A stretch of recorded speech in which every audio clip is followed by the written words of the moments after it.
Assalamualaikum warahmatullahi wabarakatuh. Perkenalkan, nama saya Aldinul Fitroh dari kelas A program studi Diploma 4 Pertanahan. Di sini, saya akan mengulas sebuah buku yang berjudul Tanah Hutan Rakyat, Instrumen Kesejahteraan dan Konservasi di Hutan Kalimendong, yang ditulis oleh Bapak Aristiono Nugroho, Tulus Subroto, dan Panjang Soeharto. Buku ini diterbitkan oleh STPN Press di Yogyakarta pada Oktober 2014 dan terdiri dari 226 halaman. Secara umum, buku ini terdiri dari 4 bab dan ada 3 main poin yang dibahas, yaitu keadaan sosioekonomi dan sosioekologi berbasis pertanahan, usaha yang dilakukan oleh kepala desa secara kontinuitas dari tahun 1965 hingga saat ini dalam meriset pola pikir dan kebudayaan masyarakat agar sesuai dengan kesejahteraan dalam konservasi tanah. Dan yang ketiga adalah implementasi dan harmonisasi aspek sosioekonomi dan sosioekologi. Selanjutnya, kita masuk ke pembahasan bab. Bab pertama berisi tentang pendahuluan, yaitu membahas tentang peluang konservasi dan peluang kesejahteraan. Peluang konservasi sendiri adalah peluang suatu daerah dalam pelestarian, perlindungan, dan pengelolaan sumber daya alam dan lingkungannya. Berdasarkan teori fenomenologi, maka semangat konservasi masyarakat desa Kalimendong dapat dipahami berdasarkan 4 hal, yaitu aktor, sikap alamiah, masalah mikro, dan proses tindakan yang terkait. Dengan demikian, terdapat dasar teori yang kuat untuk mengetahui para pihak yang terlibat dalam konservasi masyarakat desa Kalimendong. Teori ini juga menjadi dasar untuk memahami sikap alamiah para aktor dalam kehidupan sehari-hari. Sementara itu, adanya dasar teori untuk meneliti masalah mikro dalam konteks semangat konservasi masyarakat desa Kalimendong, yang pada akhirnya dapat untuk memahami proses tindakannya terkait untuk semangat konservasi.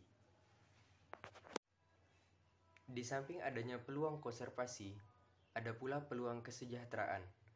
Peluang kesejahteraan di mana masyarakat bersinergi untuk menciptakan kesejahteraan masyarakat melalui legalisasi penguasaan tanah, meningkatkan pendapatan masyarakat, dan melibatkan pihak APHR atau Asosiasi Pemilik Hutan Rakyat.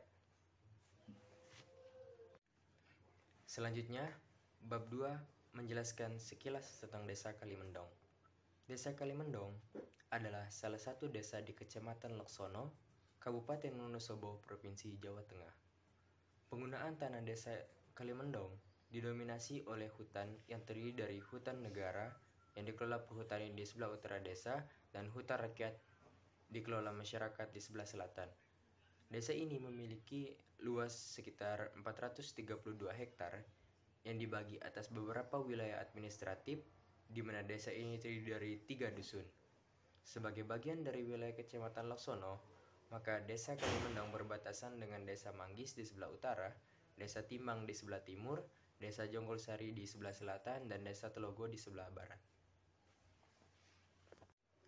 Beralih ke kondisi geografis Desa Kalimendong, Desa Kalimendong sendiri berada pada ketinggian 650 meter sampai dengan 750 meter di atas permukaan laut. Oleh karena itu, suhu udara di desa ini relatif dingin, yaitu antara 23 sampai 24 derajat Celcius. Topografi Desa Kalimendong tergolong bergelombang dan terjal, yang merupakan ciri khas wilayah dataran tinggi. Selanjutnya, berbicara mengenai kondisi kependudukan di Desa Kalimendong, bahwa berdasarkan tingkat pendidikannya, diketahui sebagian besar masyarakat desa berpendidikan tamat sekolah dasar, sehingga pekerjaan yang dibutuhkan oleh sebagian besar masyarakat desa Kalimendong adalah pekerjaan yang lebih banyak menggunakan tenaga atau sebagai buruh. Oleh karena itu, pengelolaan tanah hutan rakyat yang memadukan konsepsi pertanahan, kehutanan, dan pertanian dengan penggunaan tenaga yang relatif besar merupakan jenis pekerjaan yang cocok bagi sebagian besar masyarakat desa Kalimendong. Telah diketahui juga bahwa profesi sebagai petani merupakan profesi yang paling banyak digeluti oleh masyarakat desa. Kinerja petani Desa Kalimendong sendiri telah diakui memiliki nuansa konservasi yang mengarah pada kesejahteraan. Profesi sebagai petani ini dibentuk oleh rasa percaya diri masyarakat yang ingin berupaya menjadi anggota masyarakat yang mandiri. Selanjutnya, beralih ke kondisi sosioekonomi masyarakat Desa Kalimendong. Ikhtiar masyarakat Desa Kalimendong melalui pengelolaan hutan rakyat, hutan negara, dan pemeliharaan ternak bertujuan untuk memperoleh kehidupan yang sejahtera. Kerjasama antara masyarakat dengan Perum Perhutani menguntungkan keduanya dan berguna bagi upaya konservasi tanah dan hutan. Kerjasama ini tidak muncul tiba-tiba, melainkan melalui pemikiran dan pertimbangan yang mendalam untuk memperjuangkan kesejahteraan dalam frame konservasi tanah dan hutan yang meliputi 3 hal, yaitu opini, pertimbangan, dan harapan. Selanjutnya, kondisi pertanahan di Desa Kalimendong. Jadi, sebagian tanah di Desa Kalimendong telah memiliki sertifikat hak atas tanah, yang sebagian besar diproses melalui program PRONA atau Proyek Operasi Nasional Agraria dan PRODA, Proyek Operasi Daerah Agraria. Bidang-bidang tanah ini dimiliki oleh masyarakat dengan penggunaan tanah berupa hutan, sehingga disebut hutan rakyat. Nah, dengan adanya program ini, maka masyarakat diberikan kepastian hukum akan tanah yang mereka garap atau kelola. Berdasarkan luasnya, hutan rakyat lebih mendominasi Desa Kalimendong karena hutan negara yang dikelola oleh Perum Perhutani yang berada di bagian utara Desa Kalimendong memiliki luasan yang relatif kecil. Selanjutnya, membahas tentang bab 3, yaitu tentang peran kepala desa. Sebelum tahun 1965, perseteruan ideologis masih sangat memanas sehingga kesejahteraan masyarakat di Desa Kalimendong belum menjadi prioritas utama. Hal ini tentu saja berdampak pada kondisi sosioekonomi dan sosioekologi di desa ini, yang pada akhirnya merugikan masyarakat desa. Hingga pada akhirnya muncullah inisiatif dari kepala desa untuk membangun sinergi antara 3 pihak, yaitu pemerintah desa, tokoh desa, dan masyarakat desa.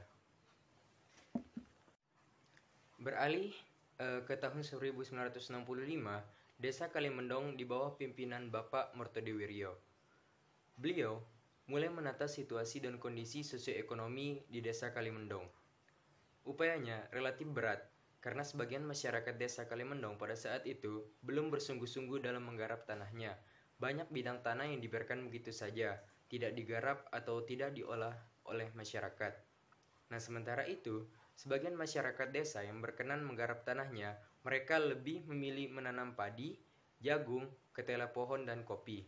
Bahkan secara umum dapat dikatakan masyarakat Desa Kalimendong pada saat itu sangat mengandalkan tanaman kopi untuk menopang kebutuhan ekonominya. Kondisi ini berakibat pada lemahnya perhatian masyarakat terhadap aspek sosioekologi atau konservasi tanah dan hutan. Oleh karena masyarakat Desa Kalimendong sangat mengandalkan kopi, maka Mertodiwiryo memberi perhatian yang cukup pada tanaman ini untuk meningkatkan kesejahteraan masyarakat. Melalui berbagai upaya dan berbekal semangat gotong royong, sinergi antara pemerintah desa, tokoh desa, dan masyarakat desa terus dibangun. Pemerintah desa dengan masyarakat Desa Kalimendong terus bekerja sama dalam meningkatkan kesejahteraan masyarakat dengan tetap mempertimbangkan aspek sosioekologi. Hal ini tentu akan mendukung tercapainya suatu sistem usaha tani produktif yang berkelanjutan karena adanya kondisi ekologi yang terjaga dengan baik. Selanjutnya, tahun 1981, kepala desa dijabat oleh Bapak Ahmad Makwar yang menjabat dari tahun 1981 hingga 1982. Beliau hanya sebagai pengganti sementara. Maka, Ahmad Makwar lebih memfokuskan diri pada upaya menyelesaikan pekerjaan yang belum dapat diselesaikan oleh kepala desa sebelumnya.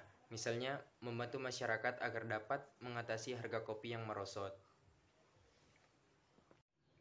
Beralih ke tahun 1982, kepemimpinan dipegang oleh Martosudiro hingga tahun 1983. Pada masa kepemimpinannya, Desa Kalimendong mulai menunjukkan perubahan. Terbukti, dengan Desa Kalimendong berhasil mendapat peringkat kedua dalam lomba desa tingkat provinsi Jawa Tengah.